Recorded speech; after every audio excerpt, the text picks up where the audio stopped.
We're building at Microsoft what we would call the Google or the Apple for the mushroom. We build hardware and software and the databases and the algorithms that talk to fungi. Most people don't know what mycelium is. Do you want to kind of share what is mycelium? Yeah. So the Earth to us at Microsoft and MycoDAO is a computer, and we want to monetize the data, and we look at it like software because software doesn't eat the world, mushrooms do.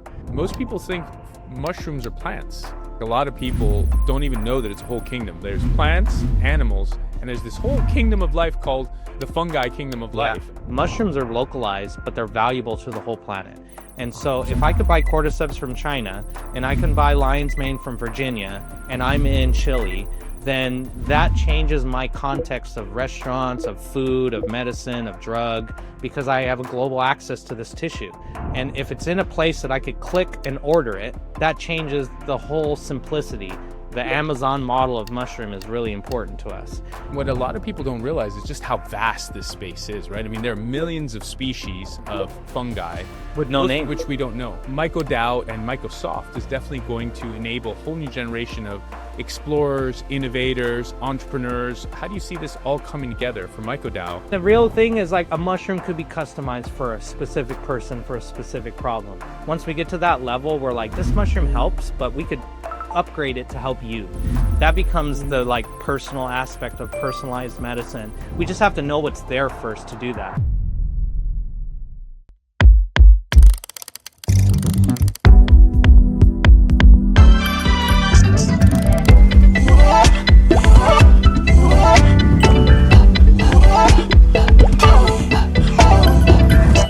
Welcome everyone to the DeSci Pilled podcast. I'm your host, Ryan Bethencourt. We've got Morgan here, who's going to tell us all about MycoDAO and the exciting work that he's doing, and the exciting launch that's coming up. As a quick reminder, this is never financial, medical, or in this case, psychedelic advice. All right.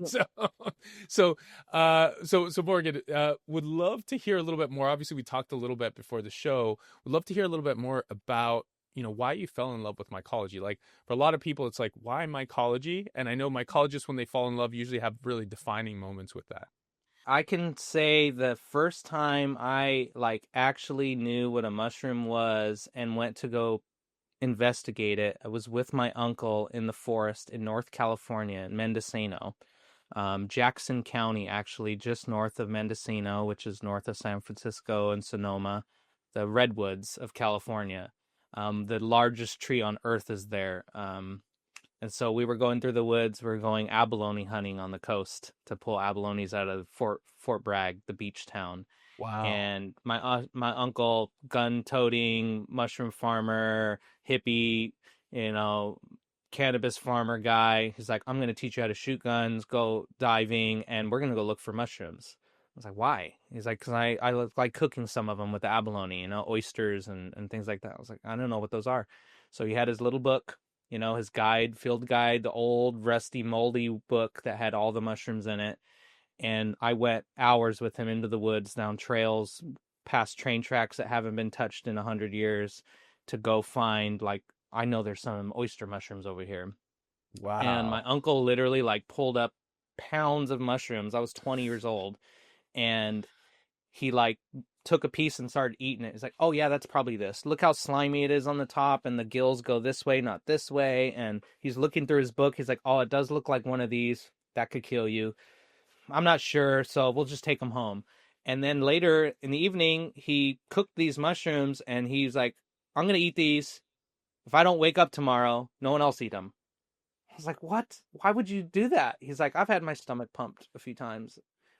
Mushroom science is not science, and that was my first wow, people look for mushrooms and eat mushrooms, and there's some folklore expertise, I know what it is, I kind of don't know what it is, but the risk of not knowing, he was just an explorer, and he'd been in the woods his whole life, so the confidence in that changed me as a scientist to not be timid in the lab in a lab coat, but be I'm letting my hair down and I'm going out in the woods and I'm going to touch stuff. And that it boosted me to be a field scientist, which I feel is astronomy versus astronaut. You walk the moon or you look at the moon through a telescope. and I always wanted to be an astronaut. So like that gave me like, well, I need to go explore the woods and look and find out what's out there, and that's been with me ever since. Wow. So you got mushroom pilled by your uncle. I mean, it sounds like an incredible journey, right? You were already 20, so it's like seeing that. What were you thinking when he was eating these mushrooms? What were were you like, what is he doing? Like what it's, No, it was more like, why don't I know about this? Why did no one in elementary, oh. middle school, high school, college tell me what a mushroom was, how it worked, what was good, what was bad, what was safe? And then my uncle's like eating mushrooms, and he doesn't do any drugs. So like he was a cannabis farmer and never smoked weed. He was a mushroom eater and never ate psilocybin mushrooms. He ran a company, so he was like a very straightforward but knowledgeable like tree hugging guy. And he's like, no, you need to understand mycelium's how the woods work. It's what makes things break down. And you need to understand that like we grew up in the forest, we know what mushrooms are. I grew up in San Diego in the desert. They don't talk about it in our school No. system. It's just not No. part of the culture. No. And Yeah. so I felt like, wow, I consider myself a smart person, and I've read books my whole life, and I grew up with popular mechanics, and I could tell you how a machine works in and out since I was a child. But no one told me about a mushroom.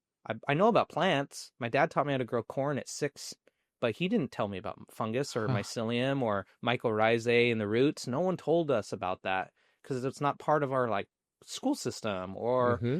our job system. And so I felt like, why do I not know this? I kind of got frustrated. Like, this is a big piece of biology or science that it was kept a secret from me. I felt like the Santa Claus thing again. You Yeah. lied to me. I didn't know Mm-hmm. Santa Claus was dead. Like I didn't know mushrooms were that important, and that motivated me to like I need to figure this out. Yeah, And and it's I think been the journey since. for those of us that have found mushrooms, I think later in life, maybe not in childhood, like similar for me, I remember, I'm a scientist, I'm a biologist, fascinated by history and humans' early history. And I remember, ancient humans were found with like little pouches with mushrooms in them. And I was like, Yeah. why are they walking around, dying and then getting permafrosted or mummified with Yeah. little mushroom bags? Like what Yeah. is that about?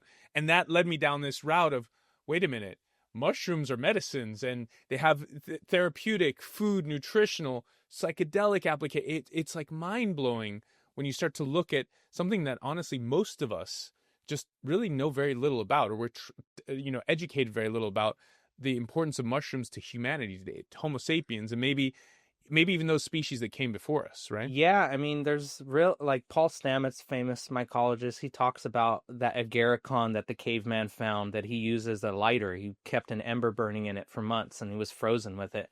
But he's also saying that like on Joe Rogan's with his agarikon hat on, and so that's like that's how people lived, is they used it for tools, clothing, things like that.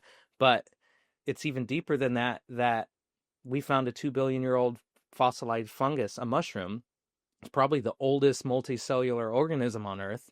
And then the prototaxites were tall tube-like mushrooms that were like 8 feet tall when plants were like 2 inches.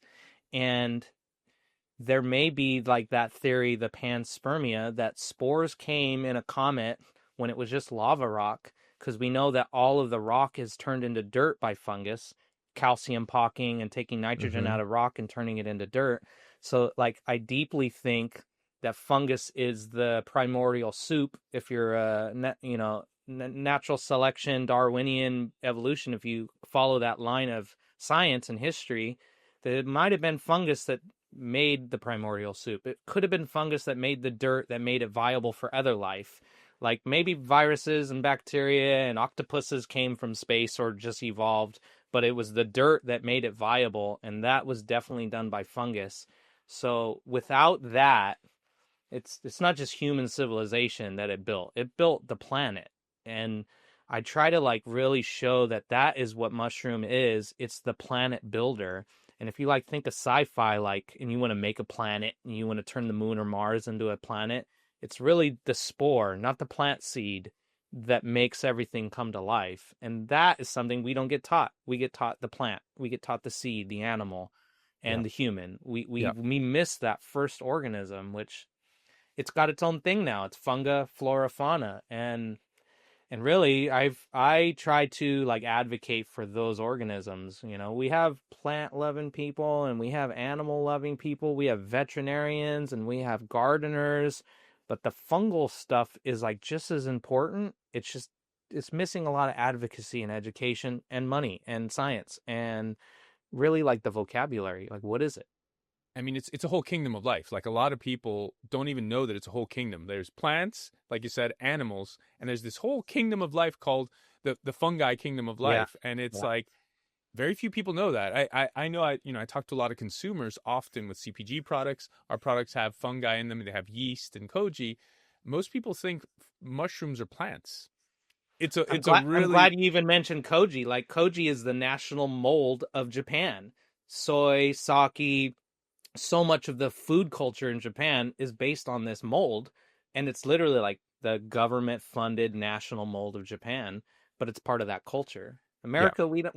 You know, yeah. California, we got the golden chanterelle as our state mushroom, but we don't have a national fungi, you know, and we No. do. It's just unofficial, and it's really like the portobello, which is like a piece of the whole thing. We should like think of mycelium fungus as this whole thing. And that's really what I try to do is like, let's bring it back down to the mycelium level. That should be the thing we're interfacing with because it's all mold, mildew, yeast, mushroom is all mycelium. And that's a word that we should have been taught in elementary school, Yeah. you know. And most people don't know what mycelium is. Do you want to kind of share what is Yeah. mycelium, Morgan? So like very deeply scientifically, there's pieces of tissue. You could look at it like a bacteria or a virus. In the fungal world, there's hyphae. They're little cell pieces that stack together like Legos. And so when you have multiple hyphae strands that look like roots, that is called a mycelium. And it's three directional and like it's growing in a mesh. And that is a mycelial network. It is almost like nerve tissue growing, where you can call a nerve and then a brain made out of nerves. So you could say hypha make a mycelium. And then mycelium acts very much like nerves, but it also acts like a stomach. It breaks down nutrients. It acts like a heart and circulatory system. It moves nutrients. And then it has an electrical pulse through it, like an eyeball, a brain, a mouth, a tongue, and it's doing electrical activity. So it's like a human being's heart, lungs, stomach, inside out with no bones and skin is what mycelium is. And it's really weird to say it like that, but it's like it's a living thing that's inside out. It's digesting what's outside of it instead of like our stomachs inside of it. And it's thinking about that. And it's talking to other things with those nerves, those tissues. And so it's really the base of all fungus because when it decides to make a mushroom, it forms mycelium into a mushroom. And so the mushroom then puts spores off and blows in the wind, and then the mycelium goes back into that network shape. So there is no difference between a mushroom and mycelium other than it made that shape. So imagine your nerves can make a shape of an arm. You do your thing with your arm's done being used, and it goes back into a shape of nerve. That's how it acts, which is It's a really trip. sci-fi. Yeah, it's super But sci-fi. it's Yeah. been happening for 2-3 billion years. So it's actually a more functional biological system in nature than animals and plants. It's literally efficient at making things, destroying things, eating things, and converting things. And that to me is like super good technology if we understand how to utilize it. If we understand the words, what pieces are there, how it works, then the relationships, how they interact with insects and plants and animals and the environment, that it puts us at a whole new level of we know how life really works, you know? Hmm. Hmm. I mean, it's like fungi are everything. Instead of computer is everything, fungi Yeah. are everything, right? Yeah. And so, Thank you, Trump, for that quote, yeah, because, yeah, you know, everything computer. It's like, no, there's a thing up on my Twitter, and it's buried in there, but I'll repost it again. But the X account, it says there's a picture of me in my mushroom hat, you know, and I have my gloves on, and I say, "Software doesn't eat the world, mushrooms do," you know, very accurate, and you it know. builds everything, right? So even from terraforming our planet, which we live Yeah. on, and creating our biome. And so I know we can go really deep in this. So Morgan, would love to get your like your background, like because Yeah. you're not just a mycologist. So a lot of people when they're looking at MycoDAO, they don't realize that you're a hardcore crypto guy from the early Like days of like Bitcoin. I got Bitcoin tattooed on my arm. Oh, there we go. A Bitcoin tattoo. There we go. So there you go, everyone. Yeah. A Bitcoin Yeah. tattoo. Yeah. So more you Committed. kind of started off in the early Bitcoin days, right? You were Yeah. a crypto guy from the start who also Well, has in an the interest in Bitcoin world, we didn't like that crypto word. It sounded like It's dirty, Bitcoin, But I not am poop coins, not poop no, coins. Crypto, I, yeah, I'm an Bitcoin, not poop coin. agnostic uh, Yeah, cryptocurrency developer. I've built things on Ethereum, Counterparty. I worked on Bitcoin before it was called Bitcoin Core. My company we founded with my childhood friend called Bitcoin Kinetics in 2010, made the very first Bitcoin ATM, but we also amazing. made the first Bitcoin activated laundry machine, a gas pump that took Bitcoin, a parking meter that took Bitcoin, a slot machine, and an arcade machine that took Bitcoin. All the machines, so kinetic movements from Bitcoin and Internet of Things with Bitcoin. We made a protocol called BitSwitch, which the words weren't there, but it was the very first smart contract to use Bitcoin, and it was an Interesting. offline, off-chain smart contract held in the device using assembly language that listened to Bitcoin, and a device responded doing something when Bitcoin moved or happened. And so we built a whole plethora of devices with BitSwitch. Like, how can we make this machine do something with Bitcoin and this thing? And then we scaled that up to how could we vote on that machine doing something? And we built Bit Congress, which was like BitSwitch on acid. And it was like I could put votes in, dividends, legislation, or rules, and we vote with Bitcoin to make that thing happen. And we presented that to academia and the Department of Defense and we'll protect votes with Bitcoin. They ended up using an idea of it, votes, to do military voting absentee ballots in West Mm. Virginia. And I ended up teaching the U.S. Army how to do Bitcoin things at Training and Doctrine Command. And so it was really like a long journey of making Bitcoin work in Intel and Google and the Army. And then I went to Vegas and taught the casinos how to use it for gaming and point of sales. And my mission was to try to get more people using Bitcoin in the sense that if you get the people with the money in the casinos and that entertainment world, and you get the people with the money in the Department of Defense to use computers when they invented the internet at ARPANET, you need to like push this to the people with the money, the entities with the money. A lot of the Bitcoin people were very anarchic at the time. They didn't want to deal with corporations, with banks, or the governments.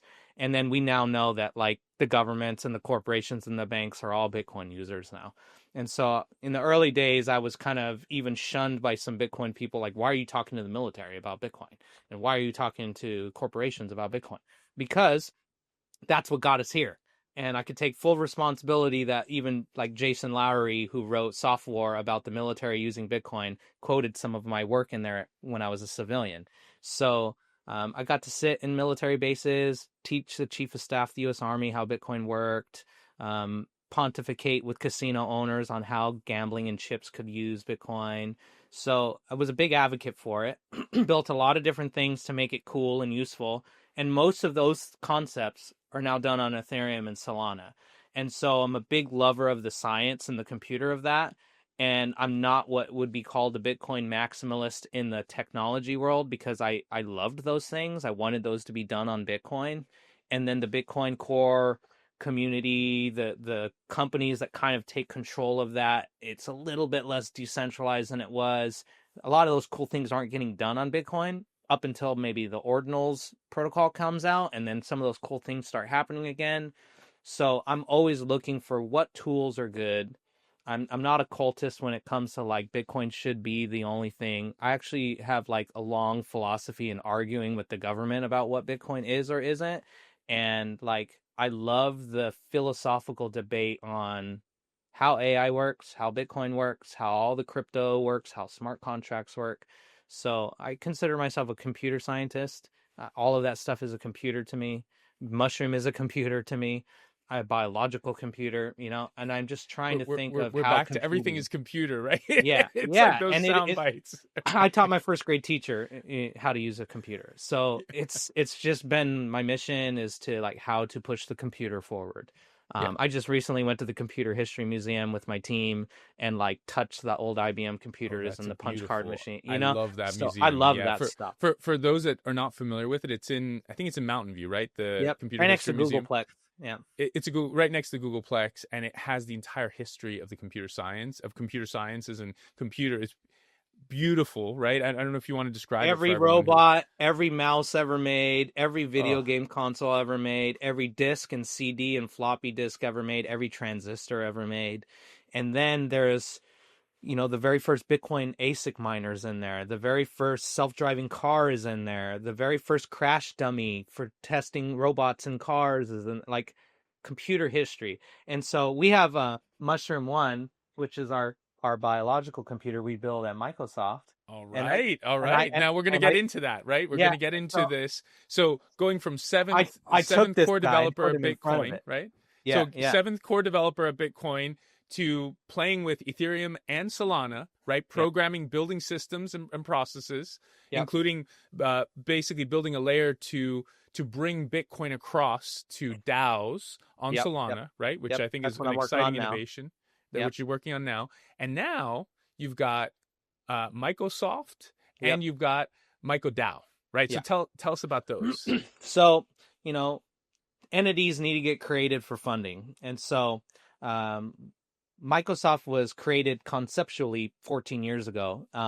The company was formed 3 years ago, and then it was reincorporated a year ago as a Inc. in Delaware because we raised some funds from Boost VC, our first angel investor. And so what we do at Microsoft is we build hardware and software and the databases and the algorithms that talk to fungi. And so it's collecting spores, talking to mycelium, monitoring for mold. All of the devices and software needed to interact with fungus is what Microsoft focuses on. So we become a data silo. MycoDAO is made as an offshoot of Microsoft to go be on its own, to have the cryptocurrency advocacy. We have a token here, but the goal of that is to collect tissue, to have all the mushroom tissue become put in a biobank that really, frankly, a company shouldn't own all that tissue. I very much believe that there should not be like a Monsanto owning of fungi the way they do with plants at Bayer and Monsanto. And so I feel like having a distributed, decentralized, conceptual entity that does the tissue is a beneficial community asset. And then it needs a community funding mechanism. But that tissue is what I need to train our devices on at Microsoft. And the data and the devices tell the tissue database what is there and what it does. So there's a synergy between a data silo and a tissue silo. The business models have to be a little different to incentivize people to participate. Um, like at Microsoft, we focus on the Defense Department, trying to get these devices in front of military bases or parks or Department of Interior, where all the property is in the United States and the rest of the world. Like the DoD is the biggest property owner on the planet. So having these devices monitor the environment in those areas gives us a lot of data and a lot of foot footprint around the And planet. Morgan, that's the electrical data that comes from the robot. You want to show everyone the robot Yeah, again, the yeah, yeah. the So, Microsoft. So so it's the data this comes device in. has a Yeah. probe here, and so we call this a FCI, like a brain computer interface. This is a fungal computer interface, and this probe Yeah. is designed to go into the ground. We have a bigger one over there. And so what that does is it's like a buoy or a robot that sits on the ground, and it basically is meant to be a earth dirt version of a satellite or a buoy. Walks around, plugs itself in the ground, moves around, connects to the satellite, but it's monitoring the ground, that ground quality, just like we monitor air quality. And that is done through talking to mycelium. So mycelium is acting like a nerve in the ground. So we made Neuralink for the Earth. We plug into the ground, we connect it to the internet. And now we can talk to the mycelium over computer, and we can listen to the mycelium over computer. And the whole point of that is mycelium's kind of like the USB port in the nature. It's talking to every insect, every plant root, and every animal, every biome. It's monitoring the ground when an earthquakes. It's responding to the ground when a lightning strikes. When the weather changes, the ground is responding to that. So all of the environmental signals and all of the life touch mycelium. And so we plug into mycelium like UART, USB, and one wire in, one wire out, we're getting a signal of what's going on in the environment. So it's Neuralink for the Earth. And the goal of that is to have a dialogue with fungus. So now it becomes like a cat and dog. It becomes our domesticated pet. We know how to train it. We know how to talk to it. And really, the mycodao is the extension on, if you give a computer to mushrooms, what would it do? If you give the radio and the internet to fungus on the whole planet, what would it do? Okay, we know what that will do. We're kind of theorizing the symbiotic global fungal theory. We connect a forest to another forest using the radio. What will it do? Well, then the next step is, what if we gave it money and AI and incentives to do things, to pay for stuff? A tree to own itself, a forest to pay for resources, a forest to pay for a drone to come do something. Could we automate something where the ground is too dry and a drone comes and lands a tree seed there because the environment said to do so and it's economically beneficial? Could we automate nature? To do that, we need tissue, we need data, and we need the funding mechanism to do that. So we want to turn the earth into a computer, which it most likely already is. We want to interface it with the computer. We want to do what we saw in Hitchhiker's Guide, where the big computer was built and the answer was 42, and no one liked that. So then the computer built a bigger computer, the earth. And what was that to do? Figure out what life is, So the earth to us at Microsoft and MycoDAO is a computer, and we want to monetize the data. We want to understand what data is there. We want to understand what tissue is there, because all of those tissues create magical compounds that could be useful for medicine or useful for materials. But in the military world, we have the unknown unknowns and the known unknowns and the known knowns. We know that we don't know what mushrooms are out there. It's a known unknown. But we have absolutely no idea on what compounds exist in those mushrooms we don't know exist. And there is a potential that every biological interaction we want to do as humans has probably some fungal component that could help us do it. And that's my mass number theory of why we need to gather tissue, make money, pay for tissue gathering, monetize people to gather tissue. Now we have devices trying to figure out what that means. And then we get that feedback loop. Oh, this mushroom does this. Could we program it to do this? This program does this in this environment. Could we change the program in that mushroom so it survives in this environment? And we look at it like software, because software doesn't eat the world, mushrooms do. And if we think of it programmatically, could I program DNA or enzymes or proteins to do what I want? And that's the real key of biotech, is making biology a technology. So we have mycology technology, because it's like the nerve of biology. And what a lot of people don't realize is just how vast this space is, right? I mean, there are millions of species of fungi, with no most names. of which we don't know. Yeah, with no names. Most of them we don't know. So it's kind of like, for those of us that love space and the idea of aliens, we're surrounded by it here on Earth. Yeah. And so it just makes sense to explore the unknown unknowns that are right here in front of us. Literally, probably outside in our backyard, we've probably got different types of antibiotics and, other things that we have just absolutely no idea, right? Yeah, and as an example, if I go on a foray and I go find some mushrooms, I have to know as an expert, is that mushroom or not? And if it's not, then I need to go get a DNA sequenced and try to figure out what it is. And then there's a pipeline of weeks to pay for a sequencer to tell me if it is new or not. And if it is new, then I have to do some extractions with my lab equipment to extract compounds from that mushroom to see if those compounds are useful for something. It's just like a long process. If I don't want to go through that process, I just throw the mushroom back in the woods, and I may have lost a potential billion-dollar compound that's only in that species that maybe no one else discovered. And maybe some caveman found it 1,000 years ago, but they didn't have a DNA sequencer like me. And so I might have missed a biological opportunity because the pipeline of forest to lab was not there. The pipeline of lab to consumer was not there. And it's the data pipeline and the tissue pipeline. And so that's what we're trying to really interface, is what do I do with that tissue? Could I figure out what it's useful for? Because if some biotech down the line turns it into a medicine, because we did actually put it in a lab, who's the guy in the middle of the woods that found it? Does he get rewarded for that discovery? When we found penicillin, we kind of knew penicillin was going to kill bacteria. We did a lot of lab work on it in the 40s. But then an assistant went out to a farmer's market and found a rotten piece of cantaloupe that had penicillin growing on it. And she brought that back. And she is the reason we won World War II as Americans, because that was the strain that survived on corn. And they mass grew penicillin on corn and then mass produced it because we had plenty of corn in the United States. And now that became our number one antibiotic. But it was all on a foray, a discovery at a farmer's market. If someone didn't do that, the world would be very, very different right now. You know, you could just imagine like us losing World War II and the nuclear bombs not being made, and all kinds of different things would have happened, you know, Yeah, I all mean, because of a fungus, you know? and Maureen, a lot of people don't realize the importance of antibiotics. Today, we kind of take them for granted, but before antibiotics, people would die from a cut. Like Yeah. you would walk through the forest, get a cut, walk through a battlefield, get a cut. You might Yeah. die of an infection because of a cut. Yeah. And then, you know, there's the ancient cultures that know about fungus, that know about plants that maybe in our pharmacopoeia in the Western world we're kind of ignorant of. But, you know, oregano is an antiviral, antibacterial, antifungal, but it's super like kills everything. And antibacterial is very specific. We don't want to really kill our biome. So taking No. too much of that could be like bad for some people. And then penicillin, a fungus, is some people are allergic to it.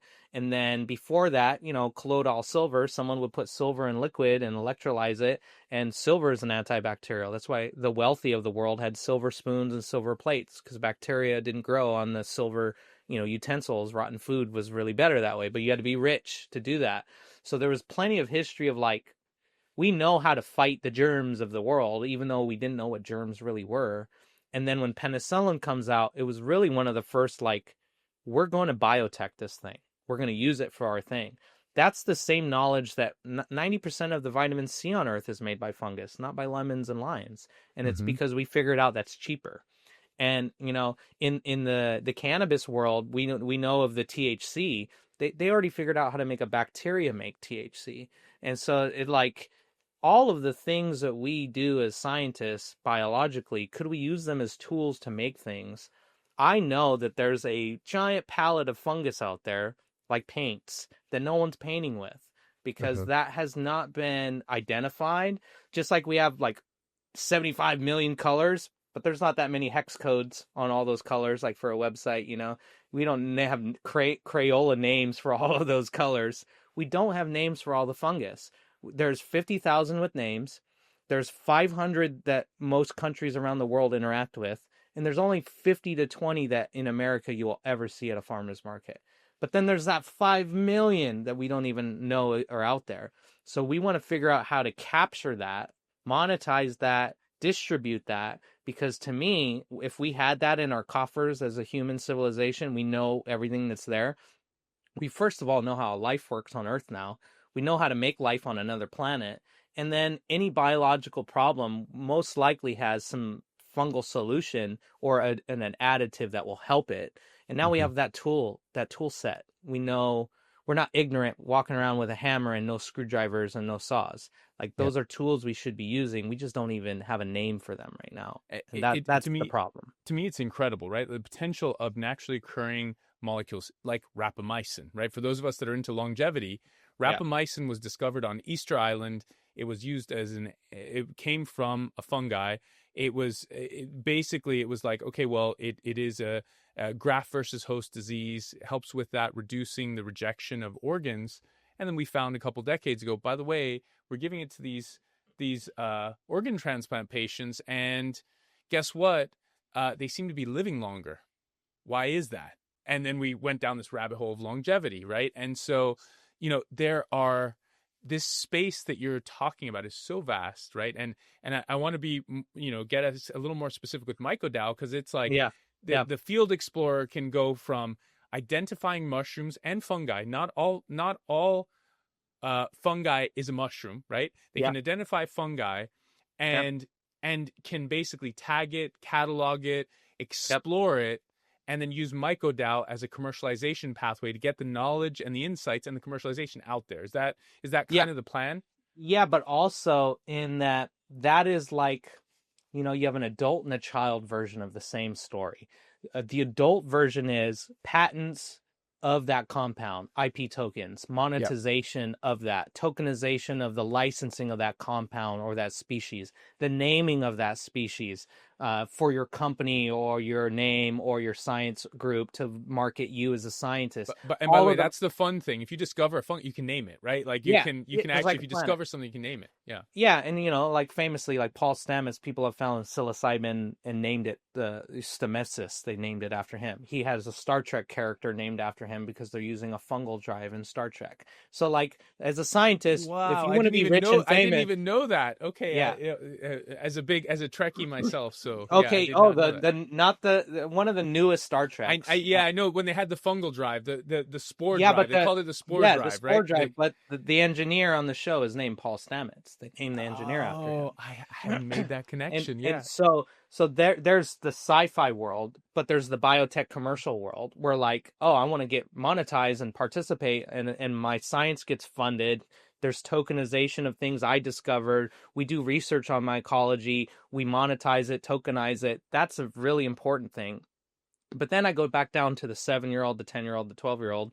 It's like, as a young kid that wants to just be outside, if you found something outside in a world where almost all the adults are inside watching Netflix on an iPad, and you're somehow the kid like when we grew up outside playing and you find something, I want the Pokemon Go aspect of I just captured this thing, took a picture of it, and the gamification of being in nature is part of it too. Because a 7-year-old, no different than a 70-year-old, could discover $1 billion thing growing out of a crack in the sidewalk. It's that they need to be shown that they could participate. So it's taking the very high tech biotech tokenization stuff and even gamifying the user interface so that a 7-year-old could go, this is just like Pokemon. I collected it. And then a token can be rewarded in a gamified way. But that data immediately goes to our database, no different than a 70-year-old did it for capitalistic purposes or for scientific purposes. And so we need to use humanity's playtime, gamification, and fun to incentivize the discovery of tissue, because Darwin was an amateur. Paul Stamets was an amateur. No one was paying them to go do that. You Mm-hmm. have to just enjoy yourself as a human on Earth to really be a good explorer and have your eyes and ears and nose open in a way where you're not thinking conditionally about why I'm doing this like a job. And most of the best science experiments or discoveries were accidents. Even the steam engine was an accident. And like Velcro was an accident. And like Viagra was an accident. So we have to remember that accidents are the greatest and mistakes are the greatest teacher of science. And so it's really to not gatekeep it to biotech, science, crypto people, but to have it open to the person that doesn't know what mycelium or fungus or plants are. They just know of them, and maybe they Yeah. don't even know of them. It's introducing new people into mycology. I'm a big advocate for getting kids to like want to involve themselves in nature the same way Bill Nye put a lab coat on and made me want to be a scientist. It was fun and cool to see someone like make it entertaining. So we have to have a little bit of fun and play, like Lego, play Yeah. well. Otherwise, you don't learn how to build. You know? And Morgan, I love this idea because technology is constantly evolving, right? So whether it's your Microsoft robot that's talking to the mycelium networks, whether it's a kid out in the field exploring mushrooms, collecting them, taking pictures, maybe sending some spores in or a bit of tissue in, and all of a sudden we've got AI running on top of it that can start to identify trends, maybe based on the phenotype, the look of the mushroom, the Yep. genetics of the mushroom, and new innovations can come from that, right? Oh, by the way, this looks a lot like that antibiotic. Mm. That would be a great antibiotic. Or this looks like an edible mushroom. No one's ever tried this. Yeah. Great flavor, right? Maybe we start cultivating that mushroom to eat. So there's just so many places to go and Well, there's explore. also like the concept of like doing good science in a way that like a kid could do. And so as an example, I'll show you this really quick. So this is if I could get it operational. I wasn't planning on showing this, but I have a mycelium simulator we built, and the mycelium Amazing. simulator is something that a child can use And the goal of that is to like really show a kid. I might not be able to operate it, but um, we have it on our Microsoft website, a mycelium simulator. That's a virtual simulator where you can touch and play with bacteria and viruses. And the goal of that is to like show someone who couldn't touch a petri dish, a 10-year-old to a 50-year-old, that you don't need to be in a clean room, but you Yep. can learn how biology works and simulate it. And the gamification of that is that's a simulator training databases and AI looking for patterns on a petri dish, how all those environmental variables change and what outcomes could be. I could simulate a million different iterations of humidity, temperature, phosphorus, pH, and interactions with bacteria, virus, and fungus in the middle of the night with AI. And in the morning in my lab, it says if you change the humidity an hour in on that petri dish, and then you lower the temperature for 2 hours and then raise it, an antifungal will come out. And if you just kept this 70 degrees in the incubator for 2 weeks, none of that would have happened. But you are now simulating nature in the petri dish in the lab by changing those variables. And we have a simulator to run the variables. So all we need to do now is to have kids play with it in every school and have labs play with it in the middle of the night. And eventually we get the best scenarios of how to make antifungals, antibacterials, antivirals, medicines, materials, all by adjusting the knobs on that environment, because that's what Mother Nature does. When lightning and nitrogen go put in the ground and weather changes and it gets dry and hot and dry and hot and the pH changes, when you're in a lab, you're sterile, you're 70 degrees, you're 65 degrees. You don't do that. And that is the problem. The sterility has lost our advantage of learning how it works in nature. So Microsoft, as an example, is to put tools out in nature to really petri dish what's going on in nature. If you take fungus out of the woods and you put it in the lab, it's like taking the gorilla and trying to learn how it's going to behave in the zoo. That's not really how it's going to behave in the wild Mm-hmm. with its pack of fellow gorillas, you know? And so you're taking an organism trying to learn as much as you can in vitro or in vivo, but you're not in nature.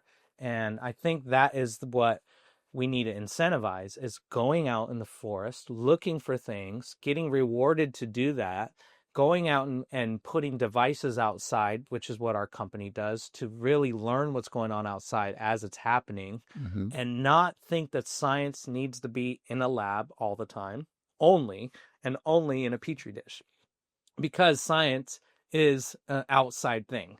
And I think the mycologist is a great type of scientist. They're walking the woods. They're the field Mm-hmm. scientists, but they don't get that lab coat concept too much where Yeah. like they're just doing amateur stuff. But it's really Yeah. the amateur stuff that gets us those discoveries. The problem is the guy that looks like me or looks like Paul Stamets with a beard and long hair and is out in the woods doesn't necessarily have a friend at the lab to listen. You know what I mean? And that becomes a problem where you're like, oh, how do I get this mushroom or plant to the forest? You know? All of this is incredible, right? This whole space is just vast, right? MycoDAO is and Microsoft is definitely going to enable a whole new generation of explorers, innovators, entrepreneurs on chain, right? Using the distributed ledger for all sorts of things, a liquidity layer, exploration layer, reward layer. And how do you see this all coming together for MycoDAO? And for people that are looking to buy MycoDAO tokens for the upcoming auction, could you tell us more about that? Yeah. Really the most important component of like a token like Myco in something that like Bitcoin or Ethereum couldn't do is that it is a mechanism that we can market the self ownership in the mycological world. Most mycologists are dependent on academia for funding or volunteers or donations. It's a very underfunded science, but also like concept, because I work with mycologists, mushroom farms, mushroom labs, and they're all trying to grow mushrooms that sell at the farmers market to fund their operations. When Mm-hmm. that tissue could be like medicine, they just don't have those relationships with labs and biotechs, Yeah. and so there's that disconnect. What I feel that the tokenization can do is it incentivizes participation and partnership. It puts us almost in a union, like a sheet metals union or a steel workers union or something like that. They don't necessarily have their own monetized asset, but it's like we want to fight for our rights and our value.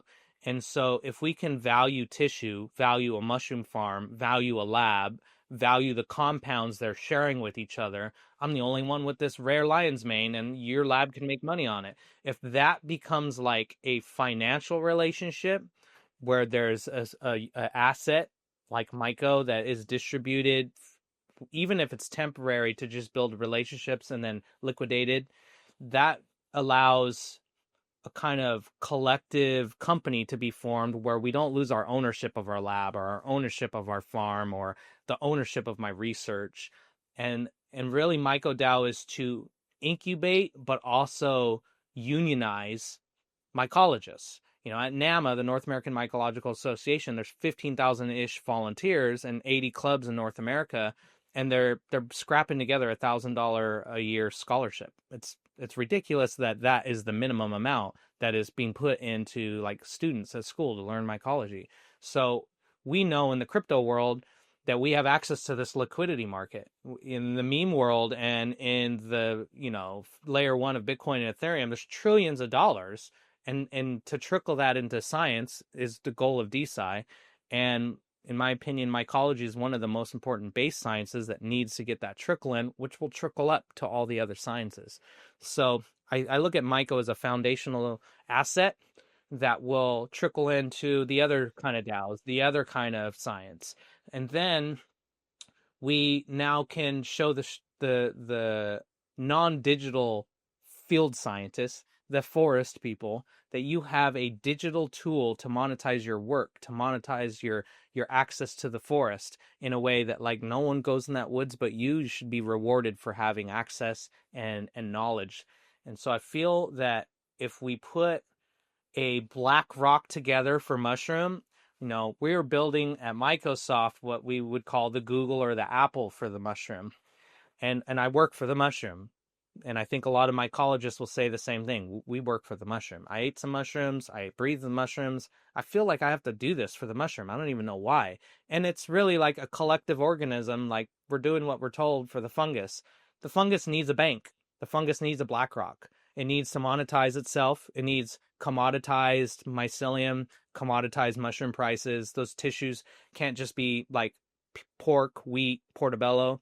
There's lion's mane, cordyceps. Cordyceps is one of the most expensive mushrooms to grow in the world. $700 to $1400 a pound, and it's because it Incredible. grows on a bug, and we had to modify it to grow on wood. That is a commodity, and it's like most mushroom farmers don't grow that because they don't even know how. So now there's cash crop. There's the incentives of that, but no one is pushing it. There isn't a union. And people like Paul Stamets who go on, a spree to teach people about mushrooms is almost in the stage of retiring. So we're Yeah. losing like a lot of our mushroom advocates. So I think MycoDAO needs to build mushroom advocates. It needs to monetize mushroom advocates, and it needs to be a brand and a logo and a company and a tissue repository and a library and all of these things to represent the mushroom people, because they need a voice and they need monetization. And Myco, just like Dogecoin, gives people a voice. It's a meme of the mushroom, and the mushroom culture has already got its own emoji. It's already got its own memes. It's got all kinds of mushroom NFTs. Sotheby's sold the mushroom NFTs on Bitcoin for hundreds of thousands of dollars. The mushroom is already embedded in the crypto culture, and to really give it a DeSci tool is just another tool. And really, what we can do is bring attention. I think the token is the best thing for attention. It gets speculation, price movements. Someone's doing a launch. We're doing our auction. There's participation. There's people who are saying they're going to use that token. There's investors talking about it. And all of that is for attention. We give Mushroom attention so that we can monetize it. Mhm. What we're trying to do is at Microsoft is give Mushroom connection. And I think the DAO is really to give it attention. And so those two things, a forward-facing, here's the mushrooms, a back end, here's the mycelium, are the reasons I put those pieces together. Is I'm building it in the sense of a computer. Here's your user interface. The DAO is going to really be that. And Yeah. here's the back end. That's what Microsoft is really to do. And we want a biological computer, and it needs a GUI. It Yeah. needs tokenization and apps. but it also needs protocols, AI, and devices and backend. And Yeah. so I very much look at Mushroom is computer, Hmm. and that is the token is the Earth computer. Yep. That's the goal of it. It's to packet TCP data, and with money on it. Hmm.